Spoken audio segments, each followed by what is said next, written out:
Dubai থেকে লাহোর পৌঁছেছে বাংলাদেশ দলের ৮ ক্রিকেটার। হাসান মাহমুদ, তানজিম সাকিব, পারভেজ ইমন ও তানভীর ইসলামের সঙ্গে যোগ দিয়েছেন তারা। রাতে গাদ্দাফি স্টেডিয়ামে করবে অনুশীলন। পিএসএল ব্যস্ততা শেষ হওয়ায় রিশাদ হোসেন ও মেহেদী মিরাজকেও পেয়েছেন হেড কোচ ফিল সিমন্স। ইনজুরির কারণে ছিটকে গেছেন পেসার মুস্তাফিজুর রহমান। কাটার মাস্টারের বিকল্প আরেক পেসার খালেদ আহমেদ। পাকিস্তানের বিপক্ষে ২৮ মে প্রথম টি-20, ৩০ মে ও ১ জুন সিরিজের বাকি ২ ম্যাচ। আজ হবে ট্রফি উন্মোচন।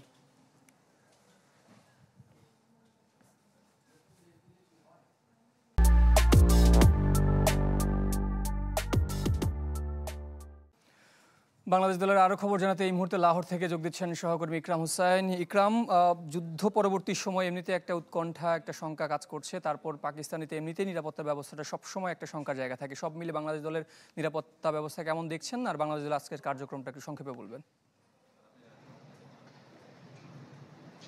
সাগর, আপনি ঠিকই বলেছেন। আসলে সবসময় নিরাপত্তা নিয়ে এক ধরনের শঙ্কা থাকে, তবে সাধারণ মানুষের সঙ্গে কথা বলে কিন্তু আপনি বুঝতে পারবেন না যে আসলে যেই শঙ্কাটার কথা আসলে সবসময় বলা হয় তাদের মধ্যে কিন্তু সেটা নেই।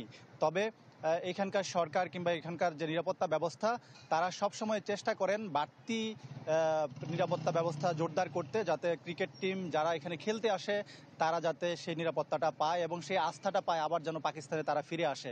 তো সেটাই আসলে হয়েছে এবারও। যদিও বাংলাদেশ দলের ৩ জন আসেননি, কিন্তু বেশিরভাগ ক্রিকেটার আসলে এসেছেন এবং তারা দুবাই থেকে এই মুহূর্তে পাকিস্তানে আছেন এবং ৩ ধাপে বাংলাদেশের ক্রিকেটাররা কিন্তু পাকিস্তানের এসে টিম হোটেলে উঠেছেন। আজকে রাত 8:30টায় তাদের প্র্যাকটিস গাদ্দাফি স্টেডিয়ামে, এবং একই সঙ্গে পাকিস্তান দলও কিন্তু প্র্যাকটিস করবে। বাংলাদেশ দলের ২ জন ক্রিকেটার মেহেদী হাসান মিরাজ এবং রিশাদ হোসেন, তারা লাহোর কালান্দার্স চ্যাম্পিয়ন টিমের সদস্য। এই মুহূর্তে তাদের একটা অনুষ্ঠান চলছে, ঘরোয়া অনুষ্ঠান, সেখানে গণমাধ্যম কর্মীদেরকে আসলে অ্যালাউ করা হয়নি। সেই অনুষ্ঠানে তারা ব্যস্ত আছেন। পরবর্তীতে তারা টিম হোটেলে উঠবেন, বাংলাদেশ দলের সঙ্গে যুক্ত হবেন।